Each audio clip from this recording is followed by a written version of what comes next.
Warahmatullahi wabarakatuh. Salam sejahtera kepada kita semua. Pada malam hari ini kita kumpul dalam acara bincang santai bersama dengan para narasumber yang sangat kita kenal sama-sama. Dan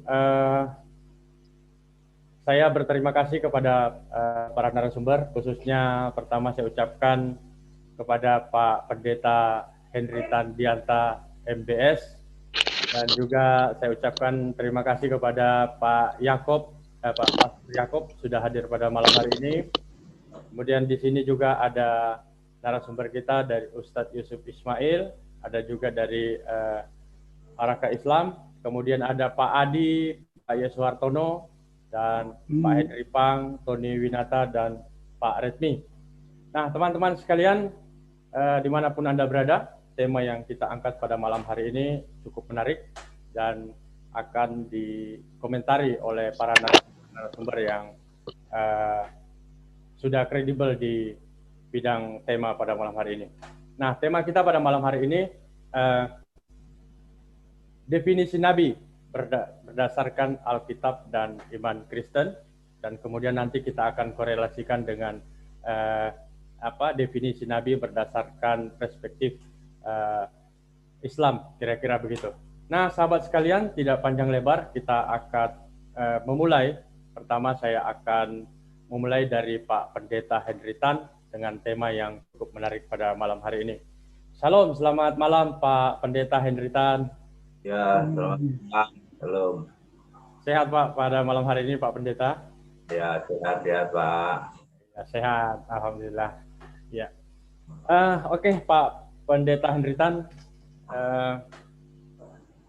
ini kemudian yang mendorong kita untuk membahas tema yang cukup menarik pada malam hari ini tentang Nabi, ya.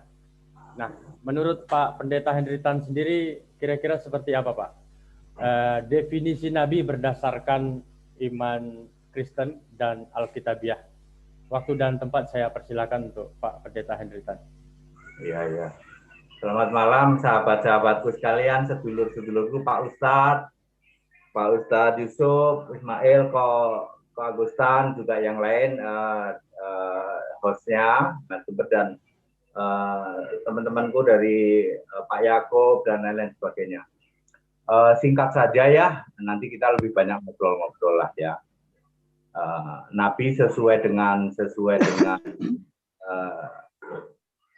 judulnya ataupun Nabi itu hikmat. Kalau ayat Alkitab hikmat atau profesi, ya, memang untuk itu. Kalau Rasul itu pengajaran, ya. Rasul itu mengajar, kalau Nabi itu untuk hikmat.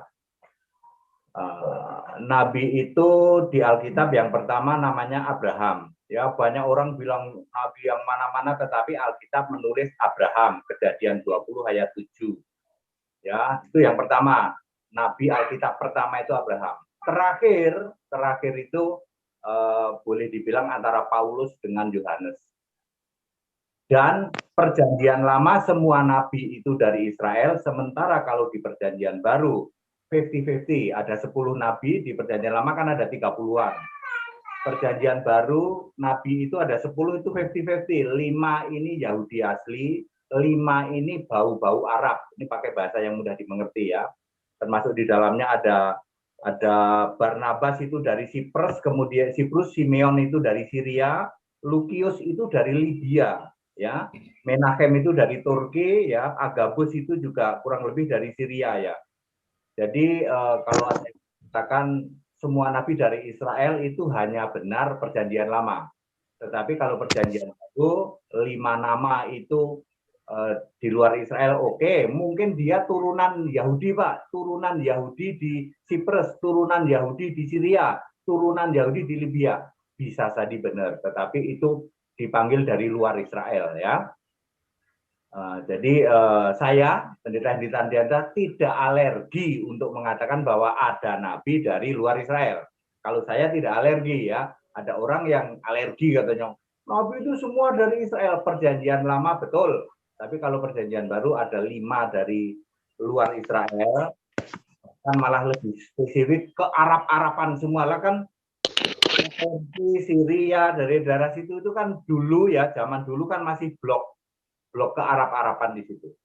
Ya, kemudian nah cuman ya itu dulu nanti lah Iya. pada waktu tanya jawab. Nah, sampai sekarang itu masih ada, terus masih ada dipilih Nabi, ya. Kalau menurut Efesus 4 ayat 11 itu terus masih ada, ya. Mau dari Indonesia, mau dari Amerika, mau dari mana saja, tapi tidak pernah orang itu mengaku dirinya Nabi. Tidak akan pernah kalau toh ada Nabi yang nyebut orang lain, Karena kalau Nabi di era sekarang ini syaratnya mutlak satu, dia harus percaya kepada satu-satunya Allah, Yesus. Ini ayat Alkitab loh ya, ayat Alkitab harus seperti itu. Jadi kalau ada pendeta atau apapun yang ngaku Nabi, pendetanya tidak nyembah Yesus, sudah pasti bukan Nabi. Sudah pasti. Itu untuk era sekarang ya, untuk era setelah Yesus naik ke surga. Jadi kami tidak alergi dengan hal itu ya, dan kami menurut ayat Alkitab masih terus ada sampai hari ini, sampai nanti sebelum pengangkatan orang percaya itu baru selesai pemilihan Nabi, karena setelah itu nanti kerajaan 1000 tahun sudah pemerintahan sudah di tangan anak domba. Jadi untuk sekarang pun masih ada terus dipilih Nabi dari berbagai negara. Cuman tidak ada orang yang ngomong aku Nabi lu, nggak ada ya. Orang lain yang menilai, orang lain ini menilai diberi kuasa oleh Roh ya. Oh dia itu seorang nabi sebab profesi ya, hikmat, banyak mengungkap hal-hal yang belum orang pada paham terus diungkap. Nah itu salah satu memang tugas nabi seperti itu ya, menyingkapkan. Jadi begitu, jadi khusus HTD tidak pernah alergi untuk mengatakan ada nabi di luar Israel. Alkitab saja menulis 5 dari 10 nabi perjanjian baru adalah berbau-bau Arab, ya. Malah secara spesifik berbau-bau Arab. Bukan hanya di luar Israel, malah ke Arab-Araban, ya. Ya, itu kemudian sampai sekarang pun masih tetap memilih nabi. Ya, begitu pengantarnya ya. Nanti bertanya jawab aja lah ya, gitu ya. Baik, terima kasih. Ya. Terima kasih, cukup menarik apa yang dipaparkan oleh Pak Pendeta Hendritan. Nah, berikutnya mungkin saya selang-seling ya, karena di sini sudah ada narasumber Pak Ustadz Yusuf Ismail, kemudian dari Harafa Islam ada Pak Pastor Yakub dan Pak Iye Suharyo juga dengan Pak Adi. Nah mungkin biar selang-seling ini, biar pemaparannya juga enak kita dengar, mungkin saya ke Ustadz Yusuf Ismail. Gimana dari perspektif Islam, Pak Ustadz Yusuf Ismail, tentang definisi Nabi? Gitu. Ya. Waktu dan tempat saya persilahkan. Baik ya. Bismillahirrahmanirrahim. Assalamualaikum warahmatullahi wabarakatuh. Waalaikumsalam warahmatullahi wabarakatuh. Alhamdulillah wa syukurillah wassalatu wassalamu ala rasulillah wa ala alihi wa ashabihi wa mawala wa la hawla wa la quwata illa billah amma ba'du. Selamat malam pada sahabat saya, Pak Hendritan Dianta, Pastor Yakub, ya, juga teman-teman yang ikut ya dalam Zoom kita di ruangan ini, Pak Adi dan kawan-kawan, juga Ustadz Agustan ya, saudara saya. Jadi begini, Bang Ariesto, kalau bicara mengenai definisi Nabi gitu ya, kalau di judul itu kan definisi Nabi menurut Kristen ya, tadi udah dijelaskan sama Pak Pendeta Hendritan Dianta ya, karena memang beliau kan masih jadi pendeta sama sekarang gitu ya. Kalau saya, Ko Agus ini kan tentu akan lebih tepat membahas dari sisi Islam dan dari sisi yang umum lah ya, walaupun mungkin nanti ada juga yang mungkin sedikit berbau-bau Kristen, tapi itu sebatas yang kami tahu ya. Jadi kalau mengenai definisi Nabi, kalau di Al-Quran itu kan jelas ya, seperti Nabi kita Muhammad SAW dikatakan bahwa salah satu ciri-ciri Nabi itu adalah wa ma yantiqu anil hawa in huwa illa wahyu yuha. Bahwa Nabi itu tidak menyampaikan sesuatu menurut hawa nafsunya, tetapi menurut apa yang telah Allah perintahkan kepada dia. Ya, jadi Ya namanya nabi itu ya mendapatkan wahyu ya, dia tidak dari dirinya sendiri, tapi ada dari Allah yang telah mengutus dia gitu ya. Ya, bukan karena hawa nafsunya tapi karena ada perintah dari Allah gitu ya. Nah, kalau kita simak pelajaran-pelajaran agama di sekolah-sekolah Islam ya, di sekolah dasar misalnya gitu ya, di pelajaran-pelajaran fikih definisi tentang nabi dan rasul gitu ya. Kalau di Islam ini kan ada perbedaan ya. Kalau nabi itu lebih bersifat ke individu ya. Jadi dia menerima wahyu segala macam untuk dirinya sendiri ya kan. Tapi kalau rasul itu dia punya kewajiban untuk menyampaikan. Ya, makanya di Islam ada yang disebut nabi ya, tapi belum tentu rasul. Tapi ada nabi sekaligus rasul gitu ya. Jadi artinya dia selain menerima wahyu untuk dirinya sendiri, dia juga punya kewajiban untuk menyampaikan. Nah, nabi dan rasul dalam Islam itu kan yang terkenal ada 25, sebetulnya lebih ya. Tapi yang terkenal ada 25 nabi dan rasul dari mulai Adam sampai Nabi Muhammad SAW, bahkan termasuk Nabi Isa alaihissalam ya, yang dikenal oleh orang-orang Kristen itu sebagai Yesus Kristus ya. Itu dalam Islam pun diakui sebagai nabi dan rasul ya, dihormati, dihargai ya sebagai nabi dan rasul kita, dan tidak boleh kita kemudian menghinanya ya, merendahkannya. Kita harus menghormati. Makanya ketika mendengar nama Nabi Isa, kita harus menjawab alaihissalam ya. Jadi sebagai wujud penghormatan kita kepada Nabi Isa alaihissalam. Nah itu. Kemudian kalau kita bicara mengenai tanda-tanda tadi ya, atau syarat ya, syarat untuk menjadi nabi itu apa sih gitu ya. Nah secara umum nih, entah ini dibilang konsensus atau tidak, saya nggak berani ya. Tapi yang jelas yang pasti secara umum itu kan orang yang mengaku nabi, kalau tadi Pak Hendri bilang harus bukan dari dirinya, jadi bukan saya ngaku saya jadi nabi, bukan, tapi harus ada pengakuan dari orang lain. Nah kalau saya, paling nggak ada beberapa ya syarat untuk menjadi nabi. Yang pertama, yang namanya nabi itu harus bisa bernubuat, ya. Bernubuat itu kalau tadi kata bahasanya Pak Hendritan itu dia harus tahu tentang sesuatu yang belum terjadi. Nah itu namanya nubuat itu ya. Jadi kalau ada orang ngaku nabi tapi dia tidak bisa bernubuat, maka gagal disebut sebagai nabi gitu ya. Jadi harus punya nubuat. Ya dia bisa menubuatkan sesuatu yang belum terjadi, bukan meramal ya. Kalau meramal ini kan paranormal ya, tapi kalau nabi itu nubuat, dan nubuat itu sifatnya pasti. Kalau paranormal kan nggak pasti, bisa terjadi bisa enggak gitu ya. Tapi kalau nubuat nabi itu pasti terjadi. Yang pertama. Yang kedua, harus ada saksi.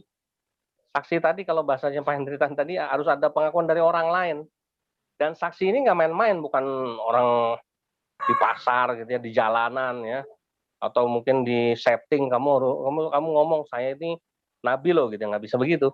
Saksi ini adalah orang yang betul-betul bisa dipercaya, punya kredibilitas ya, punya kemampuan ya, punya tingkat kesolehan gitu ya, yang betul-betul bisa dipertanggungjawabkan gitu ya. Nah ini harus ada saksinya. Yang berikutnya kemudian harus punya ini yang terkenal, mukjizat ya. Jadi kalau seorang nabi tidak punya mukjizat, itu bukan nabi namanya ya. Jadi syarat mutlak nabi itu harus punya mukjizat ya.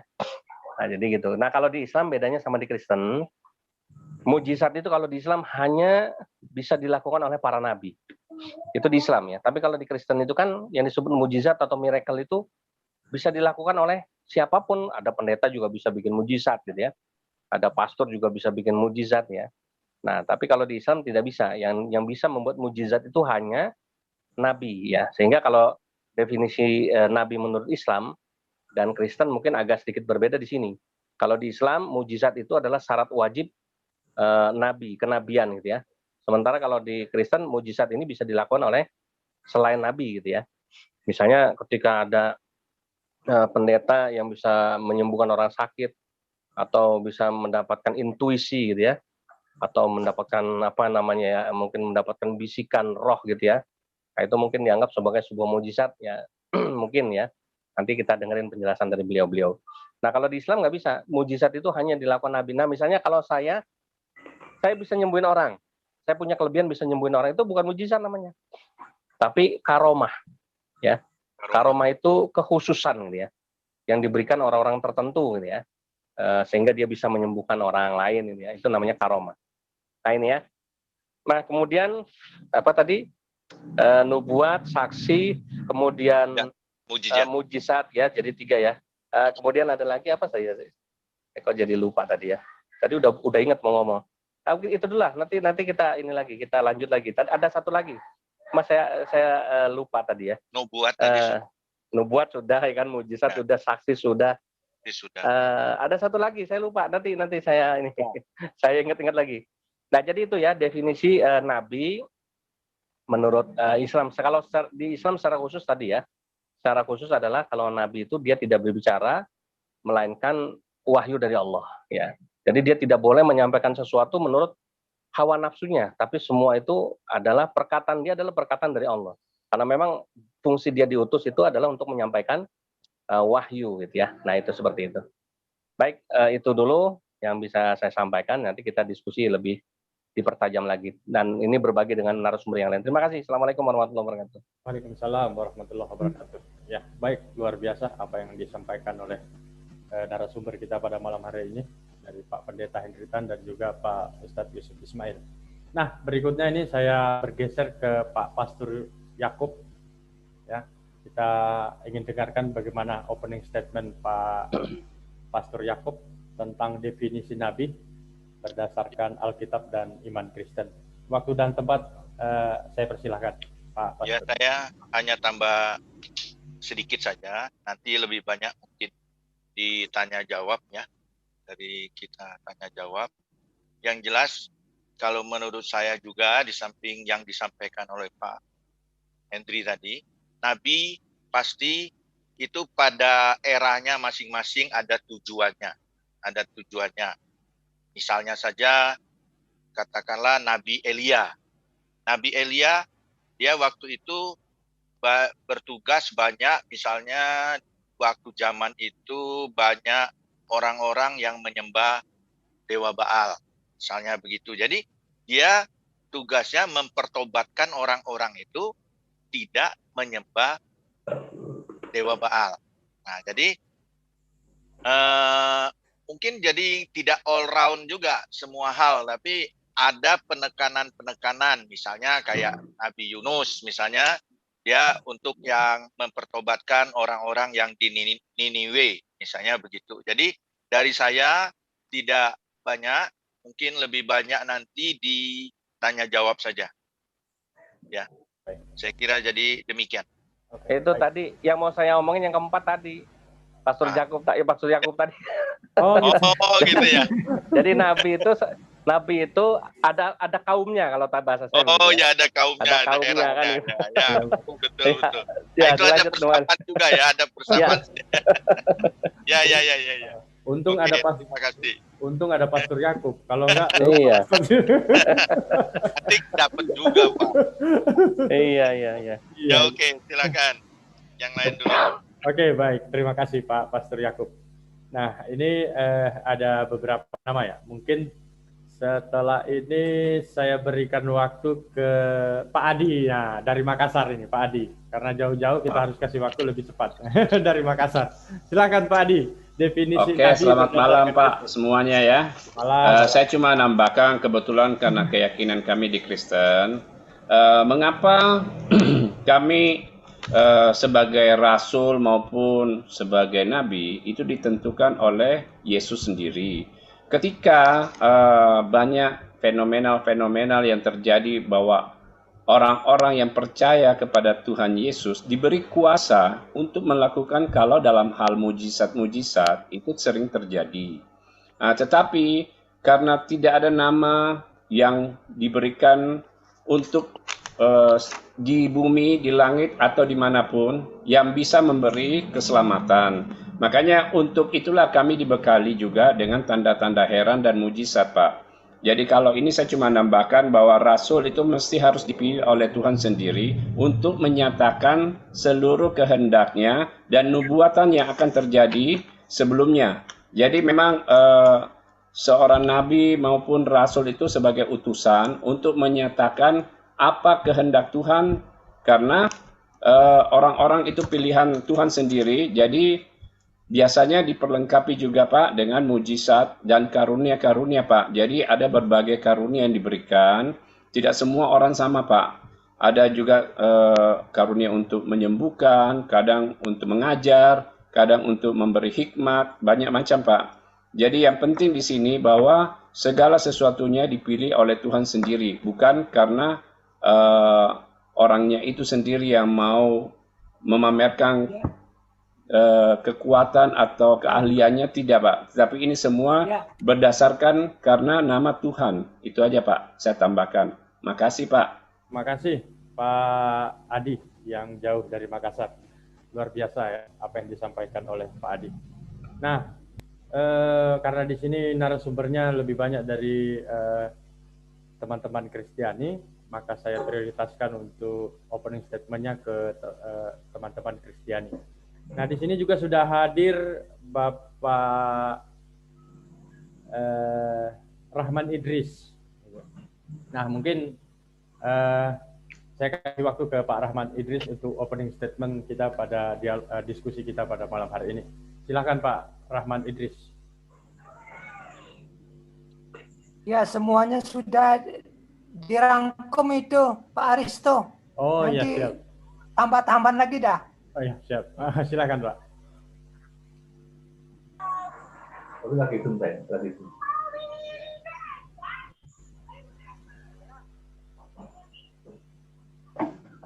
Silakan Pak Rahman Idris, mungkin ada tambahan sedikit. Ya sudah cukup Pak. Oke, baik. Nanti bisa sambil mengalir dah. Oke, baik. Terima kasih Pak Rahman Idris. Nah, kalau begitu saya ingin dengar pendapat dari Ustadz Agus Wiantotan. Waktu dan tempat saya persilahkan. Baik, terima kasih. Bismillahirrahmanirrahim. Assalamualaikum warahmatullahi wabarakatuh. Salam semuanya buat saudara-saudara Nasani. Salam sejahtera ya tentunya. Kita berharap saudara-saudara kita semua dalam keadaan sehat, tidak kekurangan satu apapun, tapi dalam lindungan daripada Allah dan Tuhan kita masing-masing. Tadi udah begitu banyak dipaparkan. Suara saya dengar ya Bang ya? Dengar Pak Ustadz, silakan. Nah, ya. Tadi udah begitu banyak dijabar, mulai dari Ko Hendri, Pak Ko Hendri, terus Ustadz Yusuf, dan Pastor siapa sampai lupa saya. Yakob. Dan yang lainnya. Ya, Pastor Yakob dari dipaparkan. Jadi syarat mutlak itu kan buah, saksi, mujizat, dan pada satu kaum. Nah ini sekarang yang menjadi gonjang-ganjing ini akan saya munculkan. Yang kita tahu semuanya. Nggak apa-apa, ini mungkin nanti akan jadi pembicaraan karena udah bergulir di media kan. Terus yang saya akan bertanyakan kepada kita. Pak Agus. Iya. Kalau bisa amunisi itu disimpan Siap. dulu. Ya. Baik, siap. Yang disimpan yang itu, yang suara kenabian sama nabi itu nanti biar dijelasin sama Pak Hendritan, itu bagus itu. Kenapa? Siap kalau bisa begitu. Itu nyampaikan. Jadi kan itu bukan. Baik. Bukan yang naik. Saya kira itu aja sih. Jadi itu kan kriteria mutlaknya kan itu ada 4 poin tadi ya. Iya. Jadi saya kira ini apakah untuk zaman-zaman ini memang ada atau hanya euforia denom gitu ya. Tapi mungkin ada di pertanyaan yang akan mengalir. Saya kira itu Abang Risto maunya ngelonyor aja, ini bahaya. Enggak ngikuti rule-nya nanti. Enggak tertib. Baik, Mbak. Silakan dilanjut. Oke, baik, terima kasih. Ya, jadi saya sudah sepakat sama Pak Pendeta Hendritan bahwa diskusi kita pada malam hari ini tidak menyebut nama, kemudian kita tidak menyebut denominasi tertentu. Jadi kita sebatas hanya kemudian mengungkapkan fenomena-fenomena ini. Makanya tadi mohon maaf saya ingatkan tadi. Jadi ya itu ya, kita tidak menyebut salah satu nama di diskusi kita pada malam hari ini, dan kita juga tidak tidak etis kalau kemudian kita menyebut salah satu denominasi yang ada di Indonesia ini. Kira-kira seperti itu. Nah, oke, terima kasih Ustadz Agus. Nah, kemudian di sini juga sudah hadir Pak Y. Suhartono. Kayaknya sudah tidak sabar kayaknya Pak Suhartono ini memberikan openingnya. Silakan Pak. Ya, Pak, saya apa yang disampaikan sama Pak Agustan tadi, salah satu kriteria Nabi tadi kan adalah membuat mujizat. Terus kalau orang pendeta itu tidak bisa melakukan mujizat, Pak. Pendeta tidak bisa melakukan mujizat. Karena ada firman mengatakan bahwa di luar aku kamu tidak bisa melakukan sesuatu. Ya kan? Ibarat ranting tidak bisa lepas dari cabangnya. Jadi kalau ada pendeta, langsung dia melakukan dengan diri sendiri, langsung dia melakukan mukjizat, itu namanya ya salah, itu bukan pendeta itu. Mungkin bisa bisa dicurigai apa yang ada di dalam roh, apa yang ada di dalam pendeta itu. Gitu. Jadi intinya tadi Pak, bahwa orang melakukan mukjizat itu bukan karena dari dorongan dari nafsu tadi. Tapi apa? Semuanya itu adalah dari sumbernya dari Yesus, Pak, itu. Itu menurut saya salah satu tadi, Pak. Itu. Baik. Oke, Pak, saya kira itu cuman saya sampaikan itu aja. Baik. Terima kasih, Pak. Terima kasih Pak Yesus Hartono, luar biasa. Ya. Nah, kemudian saya berikan waktu kepada Pak Tony Winata. Silakan Pak Tony Winata untuk opening statement tentang tema kita pada malam hari ini.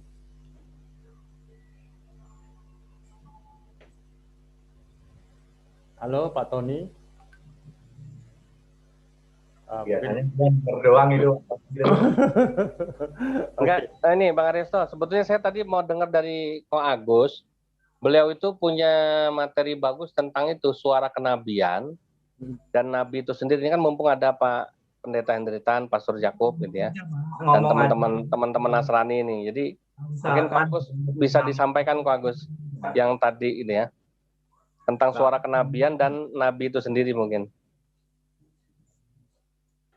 Iya, baik. Terima kasih untuk waktunya. Ini saya akan tanyakan kepada senior ini, karena tentunya kayak memberikan statement udah tidak pada tempatnya ya.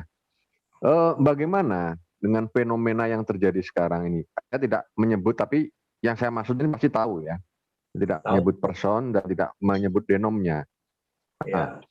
Bagaimana? Dia menyatakan dia punya nubuah. Dan kemarin saya bicara, ada saksinya ada, ya kan? Ada mujizat ada. Cuma memang satu hal, bukan dari kaumnya, bukan dari golongan, gitu loh. Dan beliau ini begitu yakin, percaya bahwa saya tanya lagi, ya kan, mengerucut kan, apakah Anda ini mendapat suara kenabian, ya,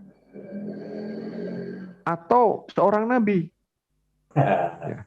Atau Anda melakukan nubuat, ya. Kembali lagi ditegaskan, saya nabi gitu loh ya. Ya ini saya nggak ngerti apakah ini guyonan atau bagaimana. Tapi yang jelas, kalau berbicara konteks apa yang dia sampaikan itu, kalau di denomnya mereka tidak terlalu menjadi hal yang bagaimana. Ya mungkin denom-denom yang lain, ya iman-iman yang lain ya bingung. Ini bahkan secara teologis pun tidak bisa dipertanggungjawabkan sebetulnya. Ya hanya ambil ayat yang dikuatkan oleh statementnya. Ya, tapi menurut keimanannya benar ya, kita tetap menghargai. Nah, ini pertanyaannya bagaimana menurut bapak-bapak ini kira-kira?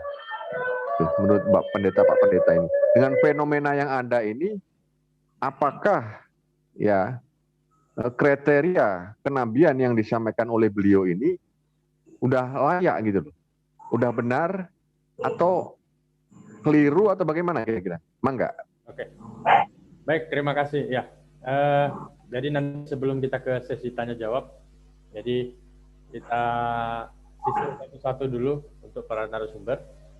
Nah, ini saya kasih kesempatan kepada Pak Redmi untuk opening statement-nya. Silakan Pak Redmi. Itu Redmi nama HP-nya mungkin ya, bukan nama orangnya ya. Saya Wantania tadi. Saya Wantania tadi. Oh, tadi Bapak. Iya, maaf. Itu HP-nya Redmi. Saya 12122. Oh. Sementara ini saya ikut aja. Karena jangan dari Pak Henry sama Pak Yakub, saya rasa udah cukup. Kalau saya masuk lagi nanti bikin kacau malahan. Saja. Oke, terima kasih. Oke, baik, terima kasih. Nah, sampai pada sesi kita untuk tanya jawab nih. Nah, mungkin waktu santai gitu ya, ngobrol sambil tanya-tanya kira-kira gitu. Mungkin narasumber saja sekalian yang bertanya, mungkin langsung saya ke Pak Pendeta Henry Tan gitu. Gimana pendapat Pak Henry Tan melihat ya. Ada beberapa oknum yang kemudian mengaku bahwa mereka adalah seorang nabi gitu. Saya ingin mendengarkan pendapat dari Pak Pendeta Henry Tan. Silahkan Pak. Ya, oke, baik. Terima kasih. Sebagaimana dialog-dialog di tempat lain, saya tidak pernah nanya, saya jawab saja ya. Jadi saya nanya udah pasti. Fenomena bahwa ada orang yang mengaku dirinya nabi itu semua orang tahu, itu si LT itu ya. Kalau saya nyebut pakai inisial nggak apa-apa, LT.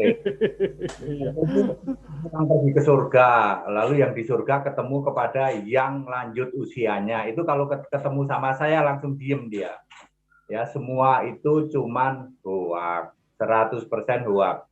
Satu yang paling utama, nabi itu mutlak dipilih Yesus. Efesus 4 ayat 11 itu tidak bisa dibantah. Yesuslah yang memilih nabi, dan semua nabi itu nanti ada konteksnya. Ini mau ngapain ini? Suruh ngapain ini nabi ini ya kan? Penggenapan yang belum terjadi. Tidak mungkin hari ini milih nabi untuk cerita Yesus waktu disalib, nggak mungkin Pak.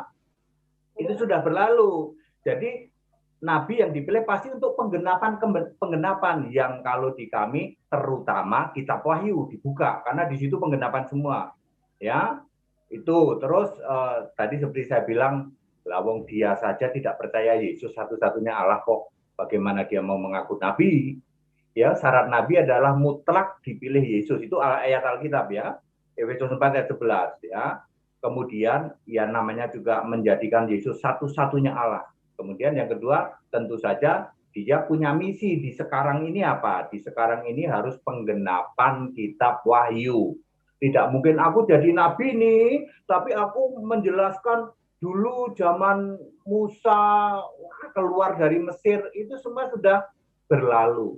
Sekarang yang harus Yesus akan memilih nabi-nabinya dari berbagai negara loh Pak ya, termasuk di Arab, di Amerika. Nah kalau di Indonesia ya khusus untuk, kalau Alkitab kekristenan Indonesia dong, diungkap sekarang ini apa? Sekarang ini yang belum terjadi adalah kitab Wahyu.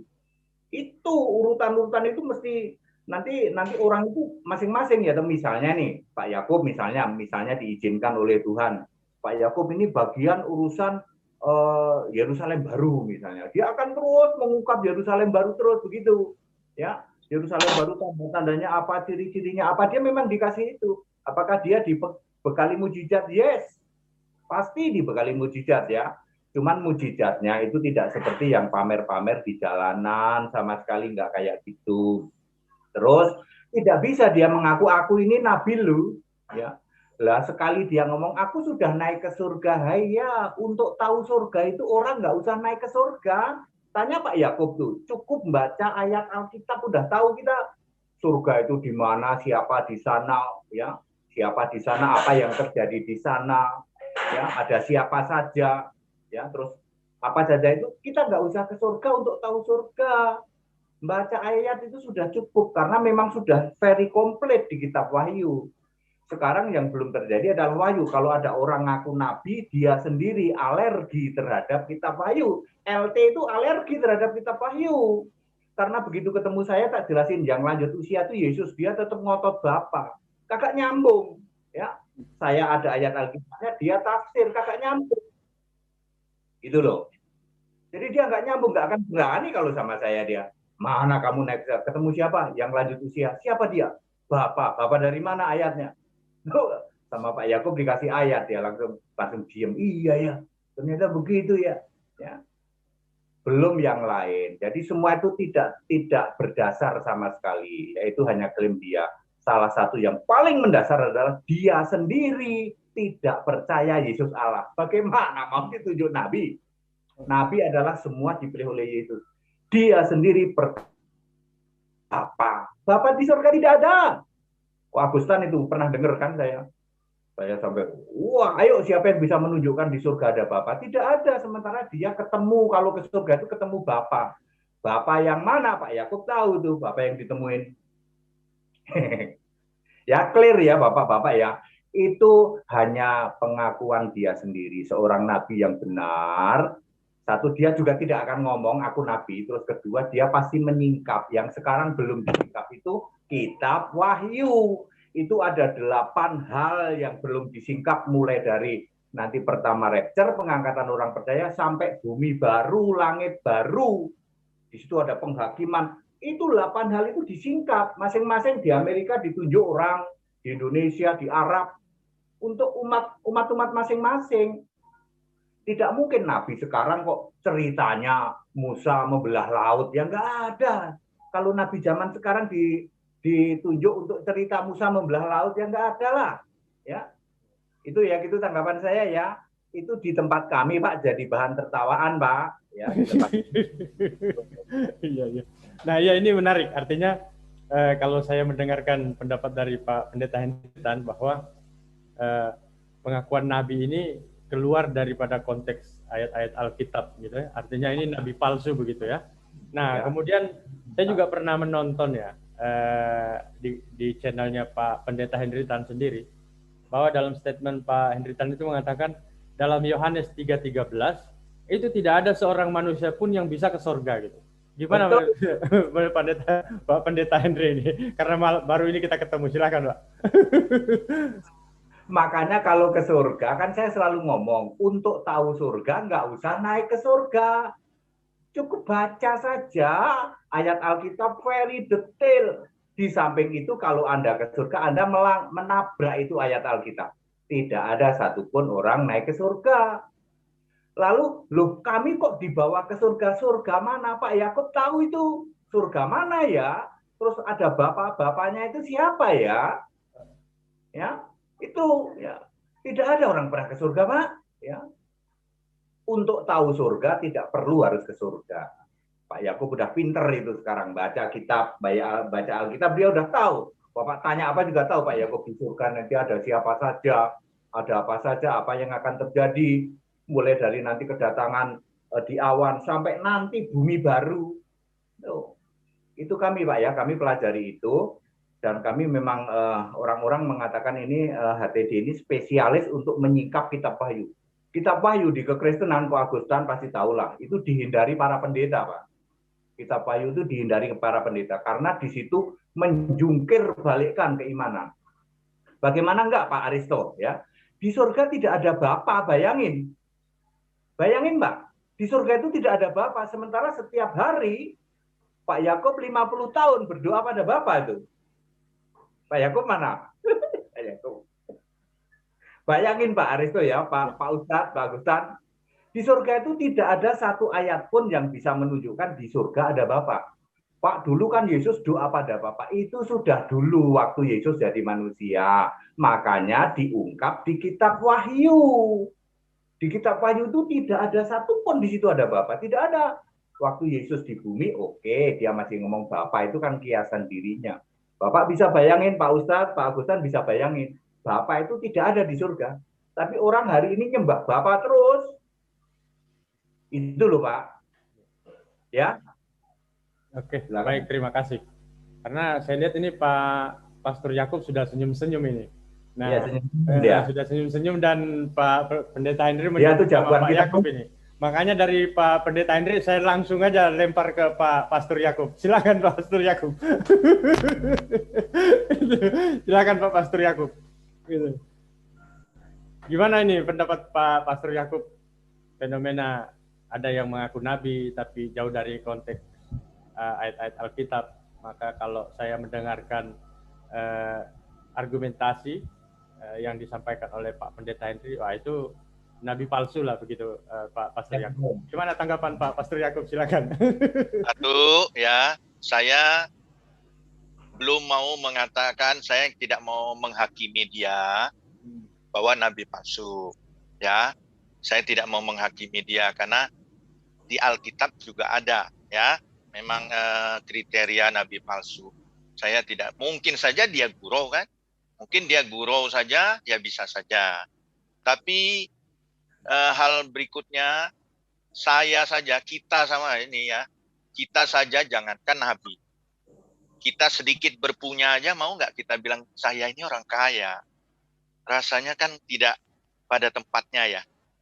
Nah, itu logika normal saja. Pasti pengakuan dari orang luar, dan juga seperti yang Pak Ustadz Yusuf katakan tadi, yang namanya nabi, pengakuan dari ada saksi, kemudian ada nubuatan, ada mukjizat dan sebagainya. Jadi rasa saya tidak. Ditambah lagi dengan apa yang dikata Pak Henry tadi ya, kata Pak Henry tadi, ya yang dikatakan juga tidak sesuai dengan Alkitab, ya, tidak sesuai dengan Alkitab. Bahwa jadi dia berkata hanya sesuatu yang justru berbeda dengan yang di Alkitab, seperti yang tadi dibilangin lanjut usia. Itu lanjut usia kalau di kitab Daniel, ya, di Daniel itu udah jelas adalah Yesus sendiri. Yesus tubuh kebangkitan itu dinamakan lanjut usia. Jadi memang di kitab Wahyu itu kan namanya kitab Apokalips atau kitab penyingkapan. Memang banyak hal saya pun terus terang banyak juga membaca dan baru mengerti apa yang pernah kita alami itu diluruskan, ya, diluruskan juga lah. Istilahnya tidak salah, tapi diluruskan siapa sebenarnya Allah yang benar, ya. Allah yang benar itu diluruskan. Nah, jadi dikatakan misalnya, ya saya kira demikian ya. Banyak hal nanti dari pertanyaan yang jangan sampai terlalu banyak dulu. Nanti malah bingung. Nanti boleh dipertanyakan lagi apa yang dimaksudkan dengan Allah yang benar dan sebagainya. Saya kira silakan saja. Ya, oke. Baik, terima kasih Pak Pastor itu. Pak Pastor Yakub. Nah, ini kalau dari Ustadz Yusuf Ismail. Gimana pendapat Ustadz Yusuf Ismail? Kalau kemudian ya. Ya, jadi begini, memang kalau di Islam ya, misalnya Ko Agus ngaku nabi itu ya, itu otomatis digebukin orang. Ya. Minimal ya dimasukin rumah sakit jiwa kan gitu ya. Kenapa? Karena sudah, kalau sih saya pakai logatnya Pak Henry Tan, very clear ya, gitu. Itu kan logatnya Pak Henry Tan itu ya. Jadi very clear dalam Islam itu bahwa tidak ada lagi nabi ataupun rasul setelah Nabi Muhammad SAW kan ya. Karena memang Nabi kita Muhammad SAW adalah khataman nabiyyin wa khatamar rasul kan ya. Jadi penutup para nabi dan penutup para rasul ya. Jadi nabi dan rasul terakhir lah begitu ya, yang diutus oleh Allah kepada seluruh manusia. Makanya di Al-Quran dikatakan wama arsalnaka illa rahmatan lil alamin kan gitu ya, bahwa tidak aku utus Nabi Muhammad kata Allah kecuali untuk menjadi rahmat bagi semesta alam. Makanya Nabi Muhammad adalah nabi dengan periode tugas yang paling panjang karena sampai kiamat gitu ya. Walaupun beliau sudah wafat, tapi kenabiannya tetap masih berlaku sampai nanti terjadinya kiamat gitu ya. Nah, makanya di Islam sudah sangat jelas, sudah ada mekanismenya, sudah ada jawabannya, sudah ada hujahnya kalau di Islam gitu ya, sudah ada dalilnya yang membantah ya. Kalau ada Tukimin ngaku nabi nggak bisa, atau Tumirah ngaku nabi nggak bisa, Lia Eden ngaku nabi nggak bisa, nggak diakui dalam Islam gitu ya. Nah, ini akan terjadi bias ketika dimunculkan di tengah-tengah saudara-saudara Nasrani kita, saudara-saudara Kristen kita memang dia. Karena kan tadi Pak Pendeta Hendritan di awal ketika beliau tadi menyampaikan di opening statement pertama tadi bahwa memang masih ada ya, Tuhan masih bisa memilih ya orang untuk menjadi nabi kan begitu. Nah, ini yang menjadi kemudian menjadi apa ya? Menjadi sebuah mungkin ya, kan orang Kristen itu kan banyak jumlahnya, nggak cuma satu, denominasinya juga banyak. Mungkin ada yang mengartikan itu berarti bisa jadi dong saya inilah yang nabi yang diutus Tuhan gitu ya, karena merasa saya bisa kemasukan Roh Kudus, saya bisa bicara dengan Tuhan kan begitu. Saya nonton di channelnya Ko Agus itu ya. Saya baru kali itu nonton channelnya Ko Agus kalau yang panjang dan kusuk gitu. baru pas tayangan yang itu gitu ya. Karena saya penasaran gitu ya. Ini orang ditanya sama Ko Agus berkali-kali ya, suara kenabian atau nabi. Selalu ngelak-ngelak dulu sampai akhirnya dengan tegas dikatakan bahwa ya saya adalah nabi gitu ya. Nah, itu baru saya udah kalau bahasa orang Jawa marem gitu ya. Jawabannya itu sudah mengena gitu ya. Tapi betul, saya sendiri setuju sama Pastor Yakub tadi. Saya tetap menghormati, menghargai, saya tidak dalam hal ini tidak dalam kapasitas menghakimi itu nabi palsu, karena itu kan di luar keimanan Islam kita ya. Makanya saya katakan kalau ada orang Islam, Ko Agus ya, Ariesto ngaku saya nabi, gampang tinggal pukuli aja kan gitu ya. Karena itu jelas sudah sesuatu yang mustahil. Tapi kalau misalnya ada orang Kristen yang mengaku nabi, ya tentu nanti biar beliau-beliau ini yang lebih berhak menjawab. Kalau tadi Pak Pendeta Hendritan sudah jelas menolak ya. Kalau Pak Pastor Yakub mungkin lebih lebih inilah ya, lebih menghargai gitu ya. Bukan berarti menerima juga gitu ya. Nah, bisa jadi mungkin ada komunitas-komunitas tertentu nanti yang menerima dia, gitu ya, mengakui gitu ya. Nah, makanya ini menjadi sesuatu yang menarik. Makanya tadi saya sampaikan sama Ko Agus, karena saya punya perencana untuk bisa langsung berdialog sama beliau ini ya. Karena Ko Agus sudah mengawali dialog dengan begitu bagus di channel Islam Care Reborn, dan saya sangat menikmati dialog itu, dan saya tertarik ya.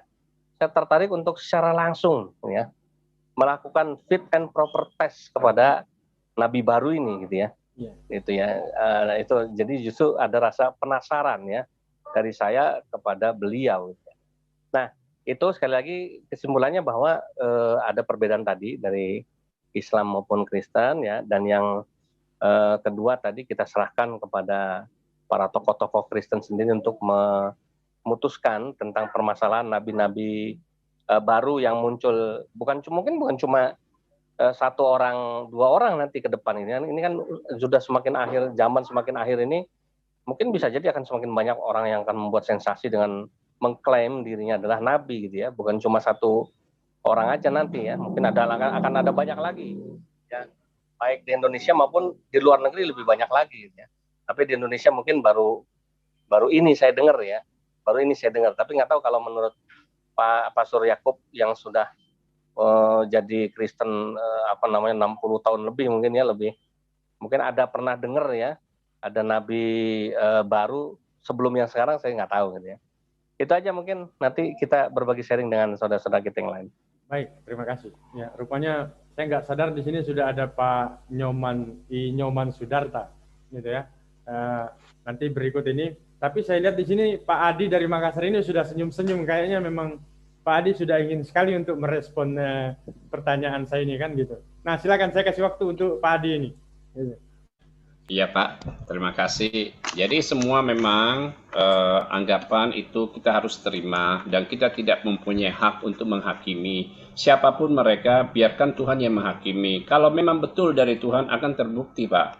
Kita tidak usah mengatakan bahwa ini benar dan tidak benar, tetapi yang harus kita garis bawahi bahwa memang Tuhan akan memakai orang-orang yang disebut rasul atau nabi itu sebagai utusan untuk menyatakan kehendaknya di akhir zaman ini, sehingga kita bisa mengetahui Pak apa yang akan terjadi kelak, dan kita sudah mempersiapkan segala sesuatunya. Itulah yang tugas kami terima sebagai anak-anak Allah yang mempersiapkan jalan bagi kedatangannya untuk kedua kali. Jadi itulah pemahaman kami Pak sejauh ini. Terima kasih Pak. Baik, terima kasih Pak Adi. Singkat, padat, dan sangat jelas. Nah, Karena di sini sudah kedatangan Pak Inyoman Sudarta, ya, sekalian saya sapa beliau. Salam, selamat malam. Sekaligus, selamat malam. Sekaligus apa namanya, berikan pendapat lah tentang pertanyaan ini. Silakan Pak Inyoman. Saya pertama mengatakan kepada sekalian di sini bahwa Alkitab mengatakan ada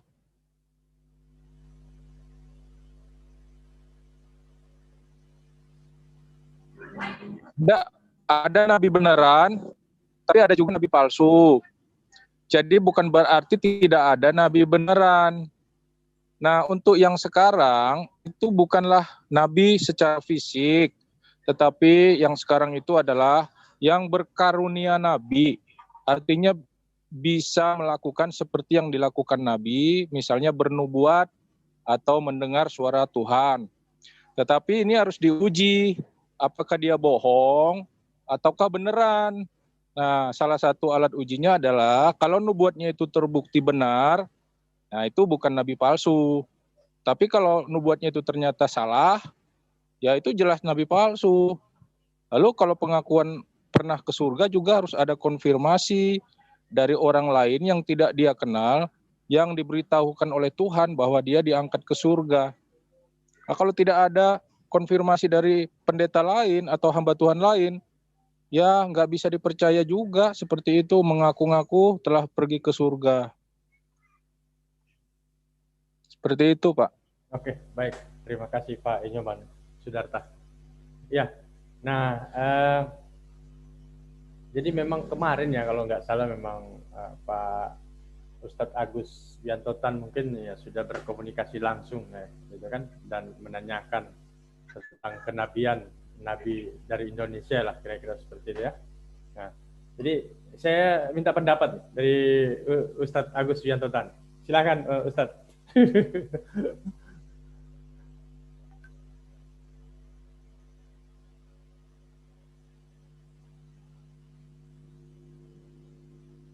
Halo, Pak Agus.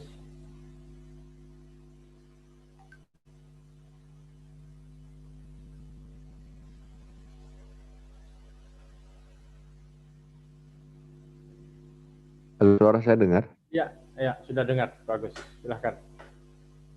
Iya. Mungkin begini pendapat saya. Sebetulnya kalau yang kita di sini, ini kan ceritanya satu denom dengan saya. Cuma ketika saya seminari, saya udah bertobat gitu ya. Jadi kalau ini kan tahapannya kan begini. Pantekosta, ya kan? Karismatik, lalu neokarismatik. Nah, saya lihat si LT ini mengacu kepada neokarismatik gitu ya. Jadi sebetulnya aku nabi, aku Tuhan itu dalam ini udah biasa. Kalau kita semua ini semudah dan segampang itu, apalagi di dalam ya, itu sudah jelas urusan karena udah fix, sudah final bahwa Nabi Muhammad SAW sebagai nabi udah tidak bisa diganggu gugat dan diperdebatkan. Sekali lagi, ini pengalaman saya. Itu banyak orang-orang seperti itu. Ya, ditambah sekarang ini kan zaman media. Ya, jadi ketika orang mengatakan saya nabi, cuma yang sedikit membuat kadang juga menggelisahkan, takutnya kalau keluar dari WC ngomong Tuhan berbicara sama aku gitu loh. Itu kan repot. Ya kan? Ada posisi-posisi yang memang kita tidak bisa mau katakan bahwa itu suara kenabian, suara Tuhan. Itu nubuat kan? Bahkan dari buahnya lah kita bisa mengenal orang itu, apakah itu nabi atau tidak dan lain sebagainya. Nah, sekali lagi bahwa itu tadi karena mereka TB pun ya dikatakan aku seorang nabi, ya. Prophet TB Joshua dan lain-lain kayak IR Niko juga dikatakan seperti itu. Jadi artinya begini, bagi denom beliau ini sesuatu yang biasa sebetulnya. yang biasa. Dan orang-orang yang udah pujian dan penyembahan yang sungguh-sungguh lah, artinya pelayan jemaat lah ya, itu ya senior ya berani mengatakan. Saya kira seperti itu. Jadi mungkin bagi kita semua kita kaget, tapi bagi mereka itu hal yang biasa. Begitu, Abang Risto. Baik, terima kasih. Ya, rupanya menarik ya malam hari ini. Kalau saya menyimak dari argumentasi para narasumber, sepertinya ada kesamaan begitu ya, mirip-mirip bahwa antara Islam dan Kristen itu bahwa ada ketika kemudian orang yang mengaku nabi pada saat-saat sekarang ini bisa dipastikan itu kalau dari Islam itu sudah final ya, sudah tidak bisa lagi diganggu gugat bahwa nabi terakhir itu adalah Muhammad Rasulullah Shallallahu Alaihi Wasallam. Nah, tapi ada kesamaan juga kemudian dengan para narasumber dari Kristiani bahwa kalau ketika kemudian ada yang mengaku nabi pada akhir zaman ini, artinya walaupun Pak Pastor Yakub dengan lemah lembut mengatakan tidak boleh menjustifikasi bahwa dia bukan nabi palsu, tapi berbau sedikit bahwa itu adalah nabi palsu. Gitu. Artinya menolak juga tentang kenabiannya. Kalau ada kemudian oknum yang mengatakan bahwa dirinya nabi. Nah gitu. Nah ini ada beberapa narasumber ini ya mungkin. Pak Rahman Idris, monggo saya persilahkan, mungkin setelah itu Pak Redmi, ya saya langsung aja gitu. Silahkan Pak Rahman Idris untuk memberikan pendapatnya dengan Pak Yesus Hartono setelah itu. Silakan.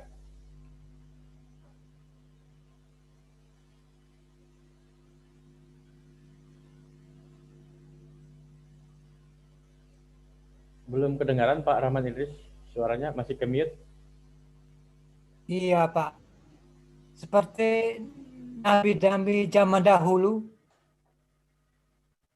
kalau nabi-nabi dahulu itu kalau betul-betul dia menyembah Tuhan satu-satunya, pasti dia seorang nabi. Demikian juga sampai sekarang kalau orang itu menyembah satu-satunya Tuhan yang sekarang ini Yesus Kristus sebagai Allahnya, maka Yesus Kristus sebagai Allah yang benar itu menunjuk dia sebagai seorang nabi. Begitu saja. Oke. Baik, terima kasih Pak Rahman Idris. Nah, saya langsung ke Pak Suhartono ini, sudah senyum-senyum kayaknya ingin merespon ini. Silakan Pak Suhartono. Silakan Pak. Tadi mengatakan pertama tadi saya nyuruh tadi bahwa kita sebagai ini ya di gereja Al-Esa itu lebih suka dikatakan sebagai orang Kristen, bukan orang Nasrani, Pak. Orang Nasrani. Karena kalau Kristen itu ya kita percaya satu-satunya Allah ya Yesus Kristus itu. Nah, itu. Tapi kalau Nasrani itu bisa dikatakan ya percaya mungkin yang lain gitu. Kalau saya sendiri lebih senang dikatakan sebagai orang Kristen karena kita percaya Yesus Kristus. Itu Pak tadi.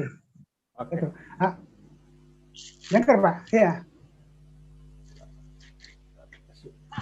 Pak. Ya, halo, silakan Pak Suhartono. Silakan. Jadi saya katakan tadi bahwa saya lebih suka dikatakan sebagai orang Kristen, Pak, bukan orang Nasrani. Karena kalau kita Kristen itu percaya kepada Allah satu-satunya yaitu Yesus Kristus. Tapi kalau Nasrani itu ada juga ada sekte Nasrani ada itu di kitab itu ada.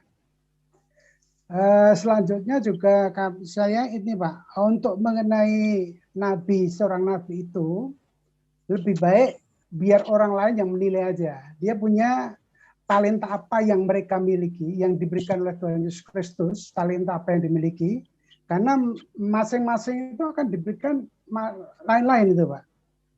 Ya kan? Ada yang bisa bermacam-macam tuh, namanya kasih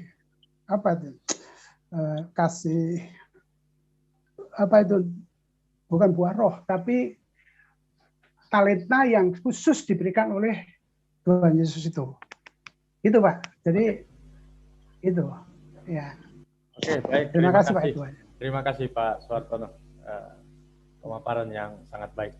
Nah, saya serahkan kembali ke Pak Redmi. Ya, silakan Pak Redmi. Kalau saya kan dari pihak Islam itu udah stop sampai di Nabi Muhammad. Di kita itu masih ada sampai dengan sekarang, sampai dengan akhir zaman. Jadi ya udah begitu aja. Dari pihak sebelah tuh begitu, dari pihak kita gini. Itu aja masukan dari saya. Oke. Baik, terima kasih Pak Redmi. Ya, jadi memang teman-teman sekalian, pada malam hari ini memang kita bukan sesi berdialog bukan sesi berdebat, karena memang ini merupakan acara saya dengan Pak Pendeta Henritan, kemudian menyikapi fenomena ada banyak yang mengaku sebagai nabi dan pergi ke surga, sehingga ini kemudian mendorong saya dan Pak Henritan untuk berbincang-bincang santai lah membahas tentang tema ini. Nah, ini mungkin ada satu pertanyaan yang sangat terakhir, pertanyaan terakhir mungkin dari pertemuan kita pada malam hari ini. Kalau saya mendengarkan statement dari salah satu seorang pendeta, saya tidak mungkin menyebut namanya. Dari statement beliau ini yang kemudian dia katakan bahwa klasifikasi dari apa yang dia sampaikan ini yang harus menunjukkan bahwa dia seorang nabi. Ada 5 klasifikasi. Yang pertama, opsi yang pertama, dia harus dinubuatkan di kitab sebelumnya. Kalau tidak dinubuatkan di kitab sebelumnya, maka dia dikatakan nabi palsu. Kemudian yang kedua, dia katakan bahwa nabi harus bernubuat. Ketika nabi tidak bernubuat, maka dipastikan dia adalah jika ada seorang yang mengaku nabi tapi tidak memiliki nubuatan, maka sudah bisa dipastikan dia adalah nabi palsu. Kemudian yang ketiga, dia katakan seorang nabi itu harus bermukjizat. Jadi jika ada seseorang yang kemudian mengaku sebagai nabi tapi tidak memiliki mukjizat, sudah bisa dipastikan dia adalah nabi palsu. Nah, kemudian yang keempat, harus disaksikan oleh nabi-nabi lain. Jadi kalau ada seorang yang mengaku nabi pada akhir zaman ini, kemudian dia tidak disaksikan oleh para nabi-nabi terdahulu, maka dia bukanlah nabi alias nabi palsu.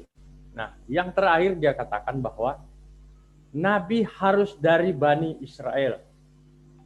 Kalau kemudian bukan dari Bani Israel, contoh mungkin seperti Pak Pendeta Henritan dari Bani Jawa, dari suku Jawa.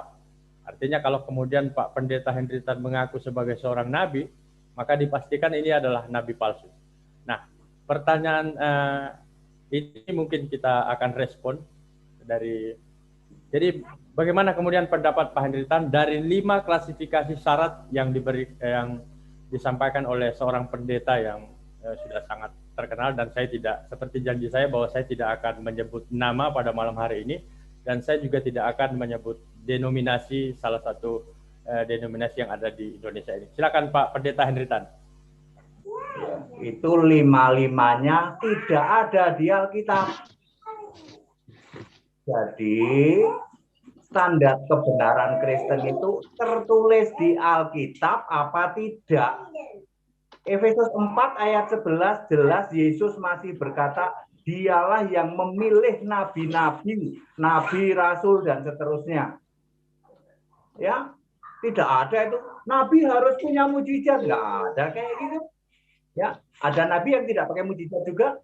Ya, banyak sebagian. Daud itu juga nabi loh. Daud hampir tidak ada mujizat. Daud ditulis nabi loh. Abraham juga ditulis nabi ya. Abraham mujizatnya apa misalnya? Tidak masuk dalam klasifikasi itu ya. Terus yang 5 itu sama sekali tidak ada ayatnya itu ya. Justru yang paling penting nabi mutlak dipilih Yesus malah tidak disebutin. Ayo, itu yang paling mutlak itu. Semua nabi itu harus dipilih Yesus. Sejak dari Abraham nabi pertama yang ditulis di Alkitab, Makanya ada Lukas 13 ayat 28. Semua nabi masuk surga. Yesus yang ngomong karena yang milih Yesus. Mulai dari Abraham sampai terakhir Perjanjian Lama, Maleakhi, kemudian ke sini sampai Yohanes. Itu jelas semua nabi masuk di dalam kerajaan Allah. Kalau ngomong sama HTD ini adanya cuman yes or not. Saya itu bukan pendeta ragu-ragu, Pak. Ragu-ragu, suam-suam kuku dimuntahkan Allah. Makanya saya hati-hati betul Pak Aristo dan semua ya. HTD itu kalau jawab pasti yes or not. Tidak ada itu menyeh-menyeh, ragu-ragu, suam-suam kuku dimuntahkan Allah. Saya kan sudah istilahnya diingatkan terus. Kamu kalau jawab sesuatu itu jangan ragu-ragu. Ya, yes or not. Semua hanya berpatokan kepada apa yang tertulis. Kalau saya itu pasti tertulis di Alkitab, Pak, yang saya omongin, Pak. Ya, daripada 5 itu ngarang doang itu, Pak. Ya, ngarang itu. Ya, makanya beliau itu LT itu kalau ketemu saya, Mas, saya tidak akan berani, Pak. Tidak akan berani. Dia bilang aku nabi naik ke surga, tak keluarin 3:13 udah nyungsep dia. Saya keluarin bahwa Anda tidak perlu ke surga untuk tahu surga. Dia udah diem, nggak bisa apa-apa. Ya, Anda dipilih Yesus nggak? Saya aja nggak percaya Yesus, Pak, katanya. Nggak bisa. Yang paling utama nabi harus mutlak dipilih Yesus, malah nggak disebut syaratnya. Itu syarat ngarang semua itu, Pak. Syarat ngarang supaya bisa masuk kriteria dia. Aku nabi loh, tak bikin kriteria. Gitu. Terus dia ngaku-ngaku, aku juga turunan dari keluarga Sem, keluarga Israel, suku X misalnya. Suku X kalau diurut-urut sebenarnya saya ini juga masih Bani Israel katanya. Walaupun orang Indonesia lah dipas-pasin kalau Ustadz Yusuf tahu tuh, cocokologi apa ya Pak Ustadz Yusuf. Gatuk itu Pak Ustadz tuh ngerti itu. Jadi di otak-atik biar cocok dengan dirinya sendiri klaimnya. Yeah, ingat di otak-atik mantuk. Di otak-atik mantuk.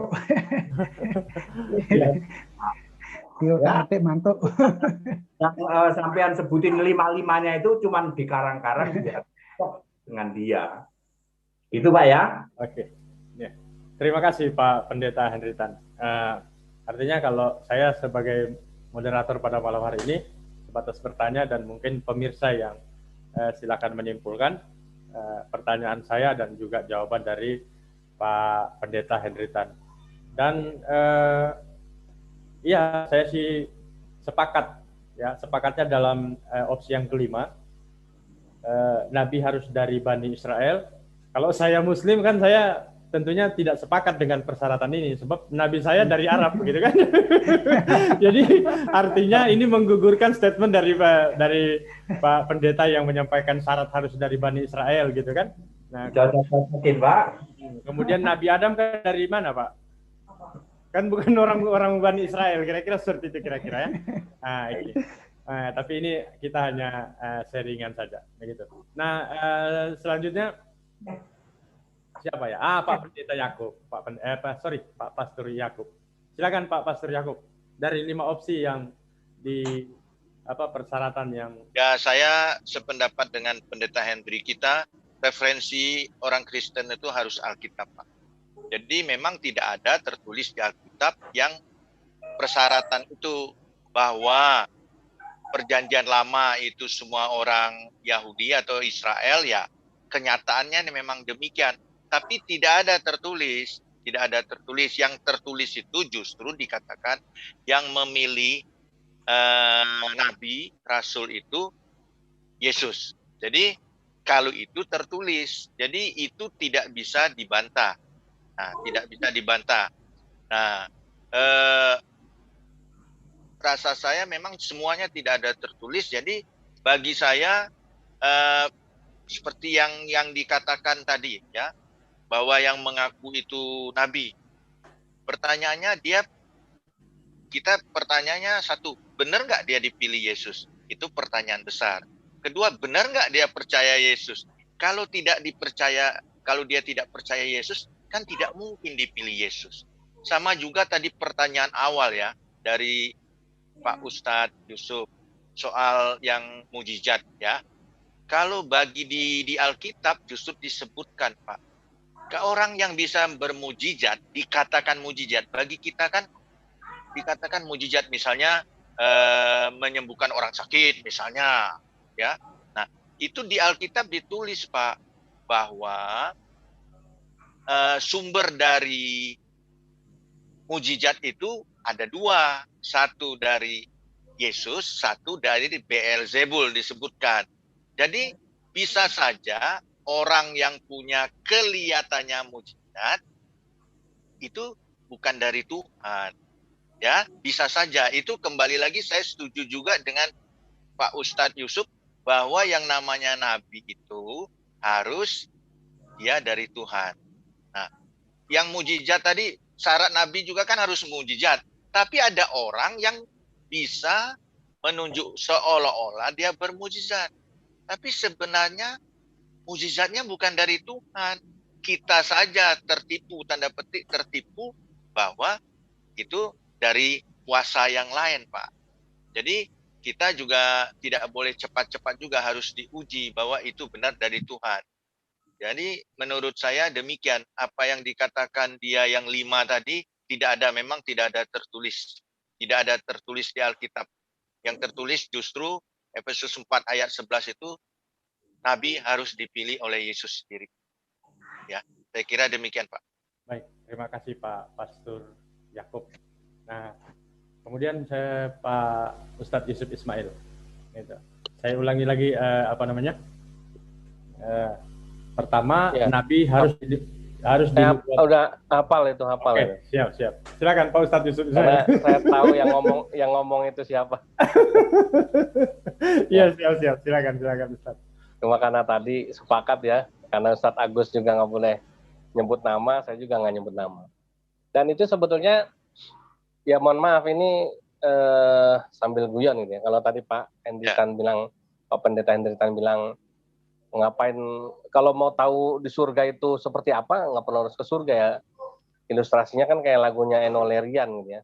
Mau makan nasi Padang, nggak berarti harus ke Padang kan gitu. Betul. Mau makan pisang Ambon nggak berarti harus ke Ambon kan gitu. Nah jadi kemudian begini, kalau 5 syarat jadi nabi yang disampaikan oleh salah seorang ya senior pendeta di Indonesia itu tadi, itu keluar dari statementnya dia. Tadi kalau menurut Alkitabiah kan sudah dibantah sama Pak Pendeta Henditan dan Pak Pastor Yakub tadi, bahwa kelima-limanya itu ngarang ya, salah semua. Kenapa? Karena syarat utama jadi nabi menurut Alkitab nggak disebut sama dia, yaitu harus dipilih sendiri oleh Yesus kan gitu. Nah, oke, mungkin saya tidak ke ranah itu gitu ya. Coba memang orang ini, pendeta ini yang menyebutkan 5 syarat ini agak bias pernyataannya ya. Jadi ambigu. Kenapa? Sebetulnya dia ingin menyerang kenabian Muhammad SAW, Nabi kita. Itu kan tujuannya begitu. Bahwa Nabi Muhammad itu tidak memenuhi kriteria sebagai seorang nabi. Sebetulnya yang diserang tuh itu kan gitu. Karena saya nonton videonya ya, saya tahu itu. Ya kan yang diserang itu bahwa menurut si pendeta ini Nabi Muhammad itu tidak tidak memenuhi syarat sebagai nabi berdasarkan 5 syarat yang disampaikan tadi ya, bahwa tidak dinubuatkan sebelumnya oleh kitab sebelumnya, kemudian harus bisa bernubuat, harus ada saksi dari nabi-nabi sebelumnya, kemudian harus punya mujizat dan harus dari keturunan Israel tadi kan gitu ya, bahwa itu ditujukan untuk sebentar, ini suara saya bagus ya? Bagus. Oke ya. Itu ditujukan untuk melemahkan kenabian nabi kita dalam Islam gitu ya. Cuma oke lah, ya saya tidak perlu membantah lagi karena memang itu semua tidak berdasar gitu ya. Itu semua tidak berdasar. Dan kalau menurut saya dengan fenomena adanya muncul ya dari kalangan pendeta sendiri yang ngaku sebagai nabi, ini kan sebetulnya secara tidak langsung apa yang dia sampaikan ini, jadi gini, ada pendeta membuat statement ya kan 5 syarat nabi gitu ya, kemudian menyerang Nabi Muhammad. Sementara ada pendeta lain ya, kita nggak bahas dia, pokoknya sama-sama Kristen ini ya, ini secara umum aja, ngaku nabi yang tidak memenuhi 5 syarat yang disampaikan oleh si pendeta ini kan gitu. Jadi ini kan saling tumpang tindih gitu ya. Nah, mungkin kalau saya cari kesimpulannya begini, saya sepakat sama pendeta Hendritan dan juga Pastor Yakub tadi, ya, bahwa karena apa yang disampaikan tadi semuanya tidak alkitabiah, maka akhirnya saling bertentangan satu sama lain kan begitu ya. Karena syarat utama nabi tidak disebutkan, yaitu harus dipilih oleh Yesus itu sendiri gitu ya. Nah, kalau syarat menurut orang Kristen nabi itu harus dipilih oleh Yesus, ya jelas Nabi Muhammad nggak memenuhi kriteria itu. Kenapa? Karena memang dalam Islam ya Yesus tidak disembah sebagai Tuhan, kan ada perbedaan di situ. Jadi ini sudah jelas itu hijabnya, batasnya gitu ya antara Islam dan Kristen. Dan saya makanya sama Pak Hendritan dan Pastor Yakub nggak bisa debat. Kenapa ya? Memang kita punya framing, punya paradigma ya, punya paradigma yang berbeda. Sehingga udah jelas koridornya, batasannya. Tidak campur-campur seperti pendeta yang lain ini, suka ngaduk-ngaduk ya. Akhirnya bikin bingung gitu ya, dan bikin blunder sendiri. Gitu. Oke, dilanjut, monggo silakan. Baik, ya. Saking tidak bisa diaduk-aduk Ustadz Yusuf Ismail dengan Pak Pendeta Hendritan, sampai Pak Pendeta Hendritan dianggap penyusup gitu. Iya. Betul. Luar biasa ya. Oke, kayaknya Pak Adi senyum-senyum nih Pak Adi nih. Gimana Pak Adi? 5 kriteria ini Pak Adi. Dari Makassar menjawab ini, silakan. Ya, sudah kan dijawab Pak. Semuanya sudah dijawab dan sudah benar. Karena kami percaya apa yang tertulis itulah yang digenapi Pak. Karena Tuhan itu tidak serampangan membuat satu ayat maupun firman-Nya dilanggar sendiri Pak. Jadi kita bisa memilih karena memang sudah dinubuatkan bahwa di akhir zaman akan banyak nabi-nabi palsu, pengajar-pengajar palsu, guru-guru palsu, itu udah banyak Pak. Dan sudah kita diingatkan sebelum Yesus naik ke surga dan setelah naik pun sudah ditanya bahwa berjaga-jagalah dan waspadalah terhadap ya kan titik-titik nabi palsu, pengajar palsu. Jadi kita udah tahu Pak, kalau kami di sini udah ngerti apa yang dikatakan Alkitab, kita kembali ke Alkitab aja Pak. Karena kami yakin bahwa Alkitab itu adalah kitab suci bagi kami yang menjelaskan dari awal sampai akhir Pak. Jadi sebelum terjadi pun penggenapan kiamat, itu kita udah tahu Pak ceritanya kayak gimana Pak. Karena kita sudah disingkapkan dan dibukakan di dalam wahyu apa yang akan terjadi setelah ini. Nah, jadi kita udah tahu Pak, memang kayak begitulah. Di akhir zaman itu tidak heran Pak, banyak akan bermunculan seperti itu. Ya itu aja Pak, komen saya. Makasih Pak. Baik, terima kasih Pak Adi. Ya. Nah, karena Pak Nyoman datang belakangan, sampai saya lupa Pak Nyoman. Karena Pak Nyoman datang belakangan sih. Mestinya Pak Nyoman Sudarta datang dari tadi. Jadi itu silakan Pak Nyoman. Komentarnya Pak Nyoman? Sedikit berbeda dari para pendeta lainnya. Sebab saya membaca ada nabi di luar Israel. Jadi tidak semua nabi berasal dari Israel. Karena Allah itu memberikan utusan ke seluruh bangsa. Sehingga tiap-tiap bangsa harus ada seorang nabi agar bangsa itu mendapat jalan keselamatan. Tentunya nabi itu harus mengarahkan kepada iman percaya kepada Yesus, tetapi mungkin ada yang tidak terlalu jelas. Contohnya di dalam Alkitab, Nabi Bileam itu bukan Nabi Israel loh, tetapi Nabi di luar Israel. Tetapi ditunjuk Tuhan juga sebagai perwakilan Nabi untuk menyampaikan firman. Nah kemudian, memang betul bahwa tidak semua Nabi harus bermukjizat. Tetapi setidaknya Nabi itu harus bernubuat. Makanya ada nabi-nabi di luar Israel juga, tetapi pastinya harus ada sinyal. Nabi itu harus mengarahkan iman percayanya kepada siapa? Yaitu kepada Allah. Siapa Allah yang benar?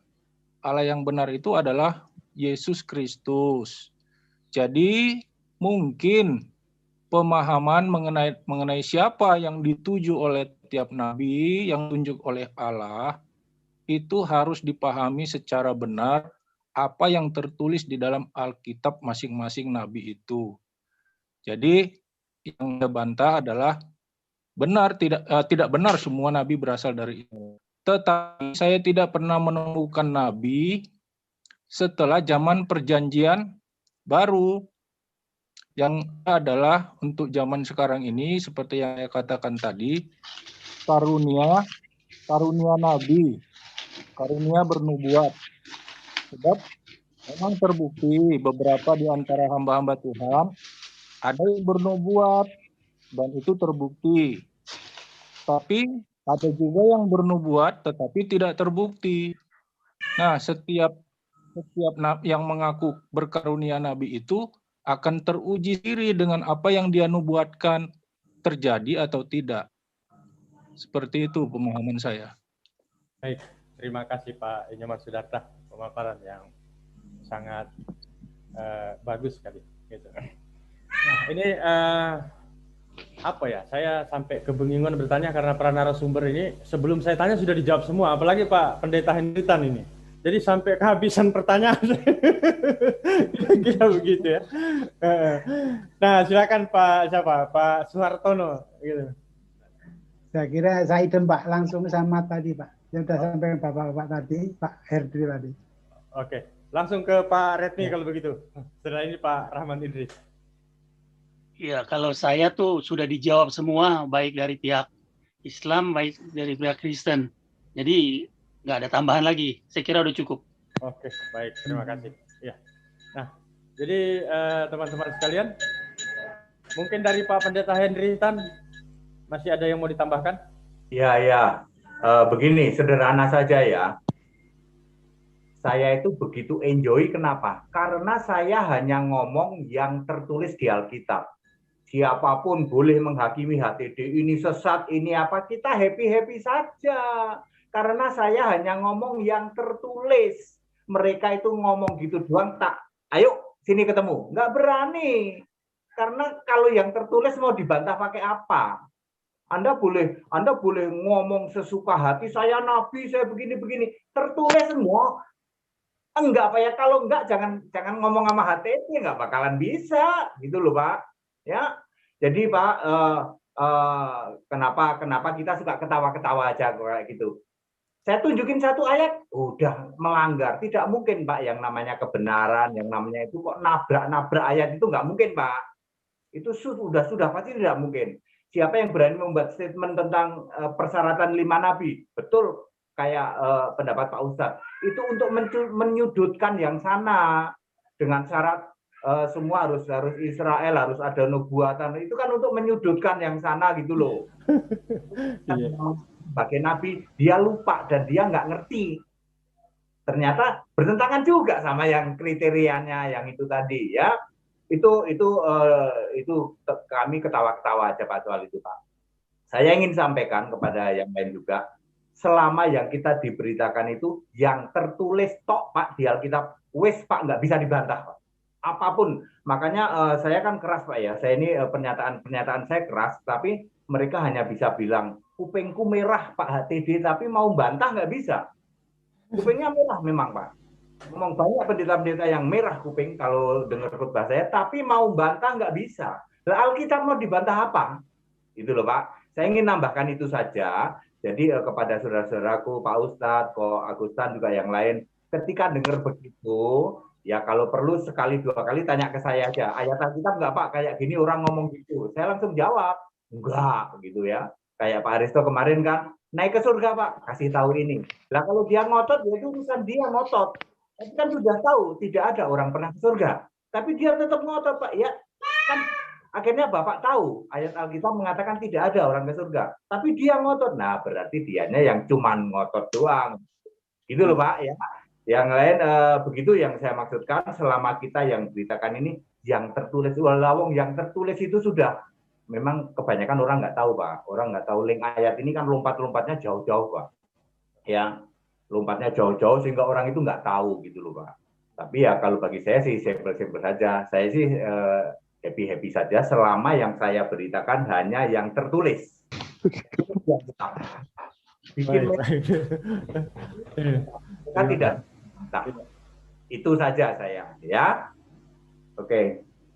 Baik, terima kasih. Ya, saya juga lupa ternyata ada Daniel Wijaya ini. Aduh. Ya. Halo, selamat malam Pak Daniel Wijaya. Bisa dengar? Halo, Pak Daniel Wijaya. Dia monitor aja itu biasanya itu. Oh, monitor aja gitu ya. Saudara saya itu. Oh, siap ya. Biasanya ya. Ini sampai ketinggalan juga Ustadz Agus. Silakan Ustadz Agus. Silakan. Saya kira Ustadz Agus.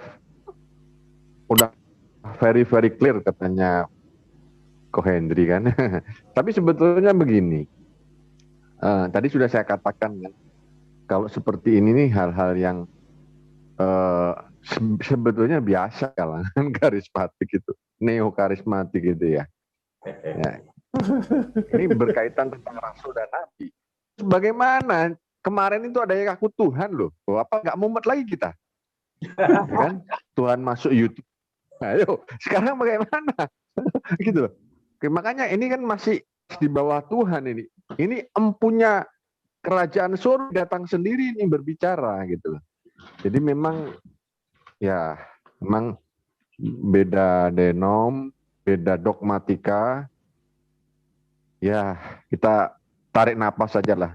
Napasnya juga sedikit beda soalnya gitu. Saya kira sih seperti itu. Okay.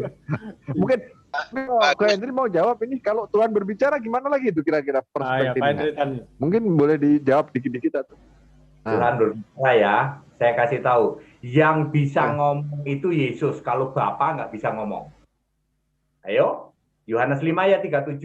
Bapa itu tidak bisa ngomong. Kalau saya pendeta, saya berdoa tiap hari, ya Bapa, terus aku dengar Tuhan berbicara, Tuhanmu siapa Bapa? Bapa tidak bisa ngomong, udah nabrak ayat Alkitab. Ya, jadi cek dulu kok Agustan, yang ngomong aku dengar suara Tuhan, dia percaya Yesus Allah apa enggak? Kalau percayanya Bapa kan sudah nabrak ayat Alkitab. Bapa nggak bisa ngomong. Ya, oke. Apakah kita bisa mendengar suara Tuhan? Yes, bisa. Allah itu roh, kita roh, Pak. Kita roh ketemu roh. Ini bisa, ini pengalaman saya ya. Seperti dari dalam telinga bagian dalam gitu tiba-tiba. Kalau saya kan yang sering itu Henry gitu kan. Wah, dipanggil ini. Silakan engkau berbicara. Malah kagak ngomong-ngomong lama, 2 jam. Saya tidur lagi nanti baru dengar lagi gitu loh, Pak. Ya, ada yang begitu, Pak. Saya sering begitu. Enggak, ini kan konteksnya kan Tuhan berbicara. Tapi orang personnya sendiri sih mengaku sebagai Tuhan gitu loh, Ko Hendri. Itu yang repot. Oh, kalau Tuhan berbicara itu umum. Kok Agus, Tuhan itu pasti roh kok. Tidak ada Tuhan kok fisik, nggak ada. Nggak ada. Tuh manusia kok fisik gini masih bisa dipegang, kok Tuhan itu nggak ada. Tuhan itu pasti roh. Itu baru Tuhan. Siapa tahu Tuhan turunlah ke bumi ini. Soalnya gini, dia dengan PD-nya gini Ko Hendri. Dia dengan PD-nya kalau Tuhan berbicara ya mengasih penglihatan seperti Ko Hendri tadi banyak ya. Tetapi ini personnya mengaku akuan, bahkan sugesti di dalam Zoom itu sendiri sampai orangnya nangis-nangis gitu loh. Coba nanti Ko Hendri lihat itu. Aku adalah Tuhan, bla bla bla itu, kumaha itu gitu loh. Lebih ekstrim lagi gitu loh. Bahkan kelasnya bukan hanya nabi gitu kan. Kalau saya mah sudah langsung tanpa. Saya pakai ayat bahwa Allah itu roh. Nah, kalau Anda tidak roh ngaku Tuhan ya sudahlah, nggak usah dilihat gitu loh, Pak. Jadi itu gini, mungkin Pak Pendeta Hendritan, kalau di dunia spiritual Muslim itu namanya mediumisasi. Jadi mediumisasi itu namanya ilmu kehadiran itu loh. Jadi kita menghadirkan sosok-sosok gaib tertentu menggunakan tubuh orang tertentu yang sudah disiapkan, mediator, tubuh mediator kan begitu. Nah, kemudian dimasukin, kemudian dia bicara kan ya. Siapa sosok gaib ini bicara. Nah, jadi yang dimaksud Pak Agus itu tadi seperti itu. Jadi mirip mirip seperti acara-acara yang pemburu hantu yang seperti Pak Hendritan pernah cerita itu, gitu loh. Istilahnya kerasukan Tuhan. Ya.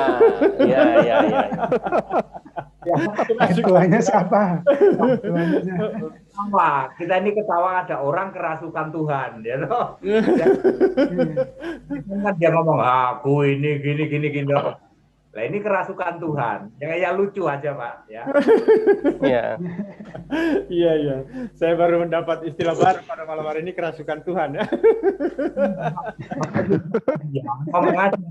Pak Ati bilang Bapak itu kerasukan Tuhan. Kalau orang kerasukan setan kan banyak, Pak, udah cerita. Ya, betul. Kan ini. Nah, kali ini kerasukan Tuhan. Luar biasa ya.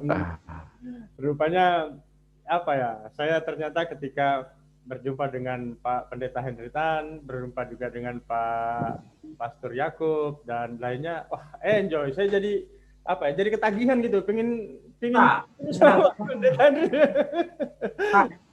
Dengan kami itu, Pak, kami hanya pakai ayat Alkitab, Pak. Bapak boleh terus sering komunikasi dengan kami nggak apa-apa. Kami hanya ngomong pakai ayat. Ini kan pertanyaan-pertanyaan Bapak begini Mas Simpel bagi kami, ada yang lebih itu lagi ya. Kami selalu ngerti, bisa jawab aja, Pak. Kalau sama HTD saya sama Pak Yakub sama Pak itu, kita hanya bicara tak. Saya memberi teladan ke Pak Yakub, ke Pak Adi, ke Pak ini, HTD itu selalu hanya ngomong Alkitab. Kalau enggak saya dikritik duluan tuh sama Pak Yakub tuh. Pak Yakub, kalau saya sampai enggak ngomong Alkitab, saya dikritik, Pak. Kalau tidak ya tidak, kalau iya iya. Tapi harus tertulis di Alkitab. Tenang Pak, silakan sering komunikasi dengan kami, nggak masalah. Kalau Bapak ada yang ini nanya aja ke kami, Pak. Tapi kalau toh pendapat kami ini berbeda dengan pendeta di luar sana, maka standarnya adalah mana yang ada di Alkitab, itu aja. Ya, orang Kristen harus pakai Alkitab, Pak. Ya. Oke, baik. Terima kasih. Ya. Jadi memang ini menjadi contoh diskusi yang sangat baik gitu ya, karena ya diskusi dalam bingkai keberagaman kita sebangsa setanah air, ya, walaupun kita berbeda agama, berbeda suku, tapi memang sudah sepantasnya kita slogannya kok Agustan masih ingat nggak ya? Coba kok Agustan, gimana slogannya itu? Oh, slogan awal. Lu tuh. Oh. Beda iman. Yang kapan mau jadi? Oh, yang itu. Ingat nggak dulu? Yang slogan di Jogja itu. Apa itu? Beda iman bisa tetap bisa bersatu atau gimana itu? Kata-katanya kan kok Agus itu yang bikin. Oh itu Pak Ustadz gimana? Saya lupa ya. Ini sahabat beda iman bisa gitu. Iya. Sahabat beda iman. Iya betul. Betul. Bersahabat beda iman bisa. Bisa. Sahabat beda iman bisa. Bisa, Pak. Dan karena kita ini sudah clear dengan Ustaz Yakub, ya kita memang beda kok, ya nggak bisa disatuin, ya. Tetapi bisa bersahabat, gitu. Karena kita dengan Pak Ustadz, dengan Pak Agustan ya peluk-pelukan aja gitu. Betul. Tapi beda kalau Pak Agustan sama pendeta yang lain di luar sana. Itu seru, Pak. Bisa seru, Pak. Bertengkar terus, Pak Pendeta Henry. Benar.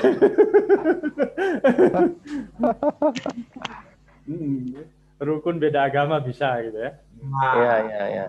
Iya. Betul. Oke, teman-teman. Kita jangan ngarang, Pak. Kalau ngarang jadi masalah, Pak. Kalau kita saya sebagai hamba Tuhan ya dasarnya Alkitab, terus Ko Agus, ke Pak Ustadz, dasarnya kitab itu. Kalau saya ngarang jadi masalah, Pak. Ngarang untuk apa lagi? Ngarang tujuannya untuk nyerang. Wah, itu ngarang untuk nyerang lagi. Itu jadi masalah. Tapi selama saya pakai Alkitab, walaupun itu kayak apa? Kita Pak Henry, ya sudah, kita mau apa? Wong memang begitu, gitu loh. Silakan. Iya, jadi benar seperti apa yang disampaikan oleh Pak Pendeta Henry.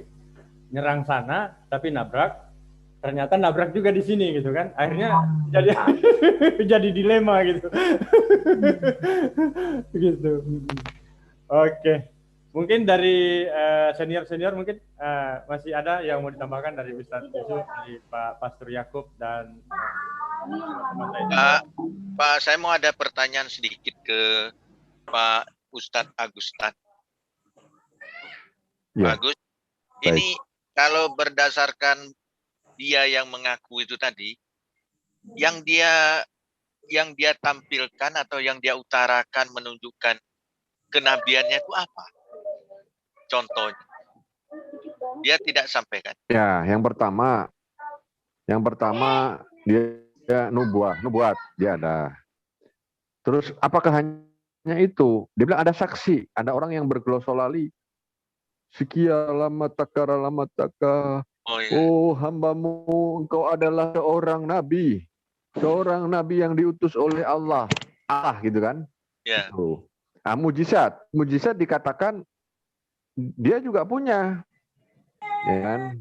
Pernah disantet, menyembuhkan orang sakit dan lain sebagainya. Cuma yang terakhir, loh, kamu kan bukan keturunan Israel. Nah, dia nggak bisa jawab. Kan Tuhan berhak, akhirnya artinya bahwa itu nggak klop, gitu loh ya. Yang terakhir ini nggak ketemu. Kan bukan orang Israel. Ya kalau Tuhan berkehendak kan bisa saja katanya. Kayak gitu jawabannya. Artinya kriteria 5 kriteria itu ya itu dia punya. Yang Bang Risto sebutkan tadi.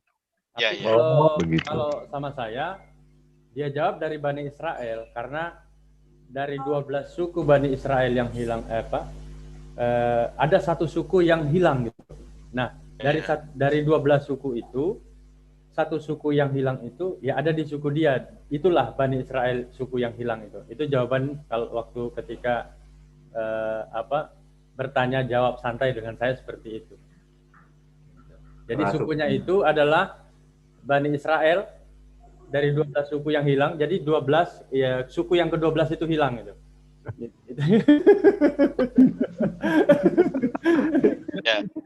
Malah lagi. Siapa ya Pak? Yang mengkonfirmasi bahwa dia nabi itu temannya sendiri atau orang lain yang tidak saling kenal? Nah, kok Agus yang jawab ini? Ya, jadi gini, kemarin kan saya dialog sama ini mengalir lah ya. Cuma kan dia masih abu-abu. Dia tidak berani mengeluarkan statement saya nabi. Loh, berarti kalau bukan nabi, berarti suara kenabian tuh bernubuat, ya kan? Dia bilang enggak. Terus gimana? Terakhir karena saya desak, enggak.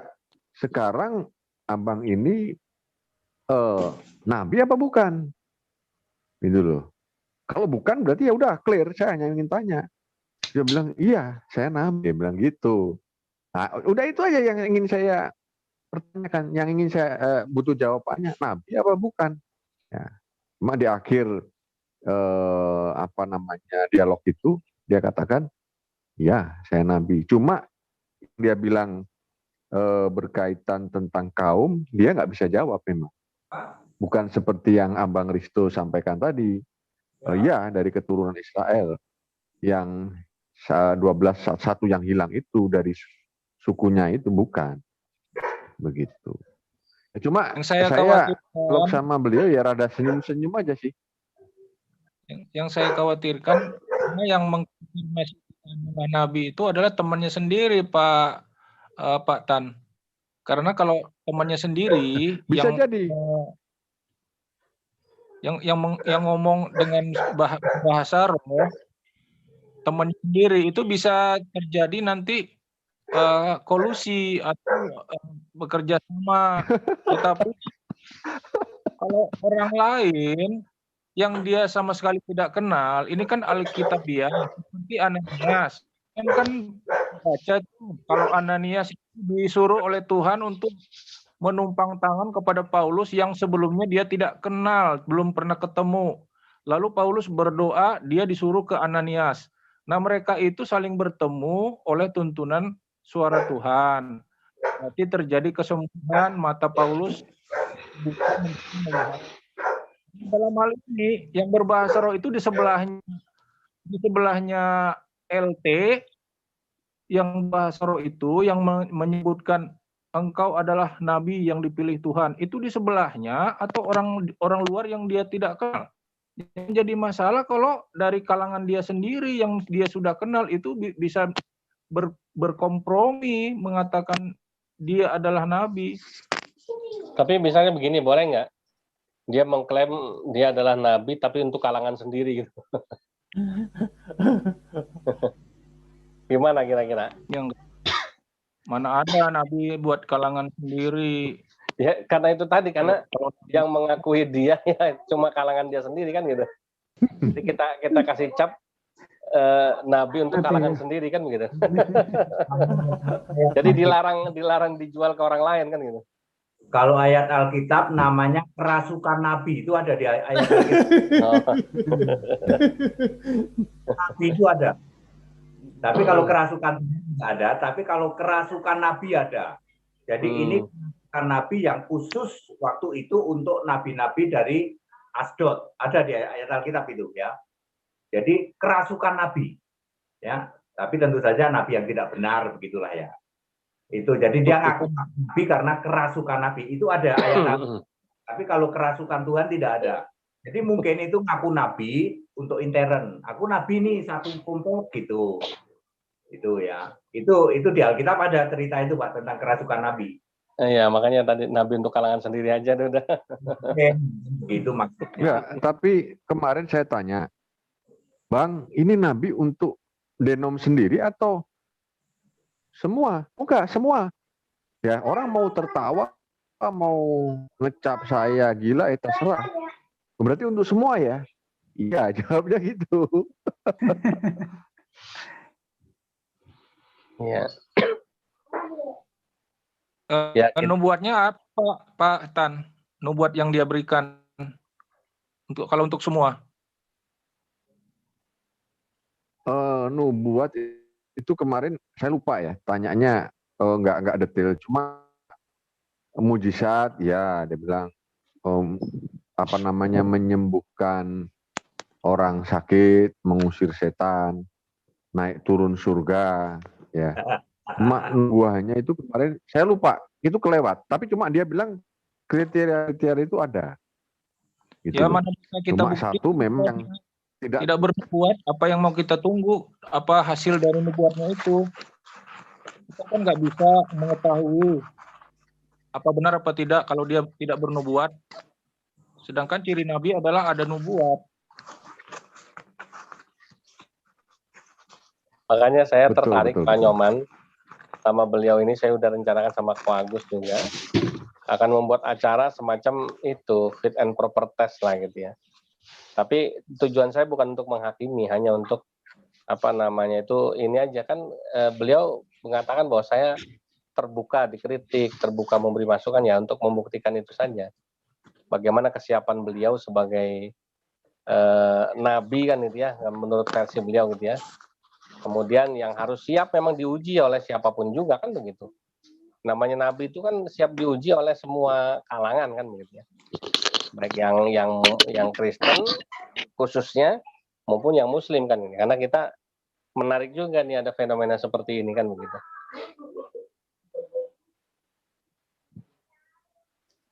Mungkin dari teman-teman yang lain masih ada mungkin tambahan? Silakan Pak, tapi kalau orang itu ketemu saya udah nggak berani Pak. Pokoknya kalau ketemu sama HTD dia nggak akan berani. Ya, dia udah ketahuan kartunya. Nanti kalau saya ngomong banyak tentang dia, apa yang dia ceritain itu langsung tak compare dengan ayat, langsung dia nggak berkutik. Naik ke surga udah nggak berkutik. Ketemu yang rambut putih tidak berkutik. Ya, udah tidak berkutik. Ngobrol di surga tidak berkutik karena saya bisa ngasih ayat, mana ada orang ngobrol di surga. Nggak ada. Paulus saja sampai gemeteran, aku mendengar suara yang tidak terkatakan. Itu baru di Firdaus itu. Ya. Terus dia nabrak ayat Alkitab kan, Yesus tidak akan menambahin. Dia nggak akan nambahin selain dengan ayat surga. Nggak akan dia nambah-nambahin. Ya, nambahin orang ya, yang lain ya. Itu udah yang kalau mau tahu surga udah diliatin ke Yohanes doang, lalu Yohanes nulis kitab Wahyu, kita pengen tahu surga baca aja kitab Wahyu, tapi harus penuh hikmat. Sebab Alkitab kalau tidak pakai hikmat nggak akan bisa. Alkitab itu bukan tesis, bukan skripsi. Tidak ada itu pendahuluan, penjelasan, kesimpulan. Itu link itu harus dibuka kita, Pak. Ya, linknya loncatnya ke sana kemari, Pak. Banyak sekali loncatnya. Nah, kalau ketemu sama saya, tak gituin, misalnya dia membuat 5 statement, 5-5-nya udah nggak Alkitab semua. Ya udah nggak berani dia. Tapi kalau Ustadz Yusuf mau fit and proper buat dia, ya dibekali aja, dibekali dengan ayat-ayat Alkitab. Misalnya dia membuat 5 pernyataan, ya di compare dengan 5 ayat Alkitab, itu aja sudah malu dia. Ya udah, luar biasa. Ya. Itu. Mungkin dari Ustadz Yusuf Ismail atau dari lainnya mau menambahkan? Sudah, saya kira kalau dari saya cukup udah. Oke. Apa sudah bisa kita akhiri ini mungkin Pak Pendeta atau Pak Pastor Yakub? Oke, ya. Oke, teman-teman sekalian dimanapun Anda berada, inilah yang bisa kami berikan pada malam hari ini. Bincang-bincang santai cukup menarik ya, dan ini menjadi contoh bagi kita semua, tidak saja Muslim dan juga dari sahabat Kristiani. Saya kira kita dalam bingkai bangsaan NKRI, beginilah contoh komunikasi yang sangat baik. Dan memang komunikasi seperti ini memang mungkin sangat penting ya. Jadi apa ya, bagaimana kemudian keakraban kita walaupun berbeda keyakinan ya, tapi kita berbincang dengan santai dengan Pak Pendeta Hendrita, dengan Pak Pastor Yakub ya, dan Ustadz Yusuf Ismail dan lainnya gitu ya. Jadi kira-kira seperti ini. Nah, teman-teman sekalian, sampai di sini dulu perjumpaan kita pada malam hari ini. Jika ada salah-salah kata, kami dibukakan pintu maaf. Ucapan terima kasih kami kepada Pak Pendeta Henry Tan sudah bisa hadir pada malam hari ini, Pak Pastor Yakub, kemudian Pak Suhartono, ya, kemudian Pak Adi, Pak Rahman Idris, Pak Inyoman Sudarta, dan juga Pak Redmi. Kami ucapkan terima kasih banyak sudah hadir pada malam hari ini. Ya. Dan hanya ini yang bisa kami berikan. Sekali lagi kami ucapkan mohon maaf jika ada salah-salah kata. Akhir kata kami ucapkan wassalamualaikum warahmatullahi wabarakatuh. Shalom, salam sejahtera. Selamat malam. Waalaikumsalam. Waalaikumsalam.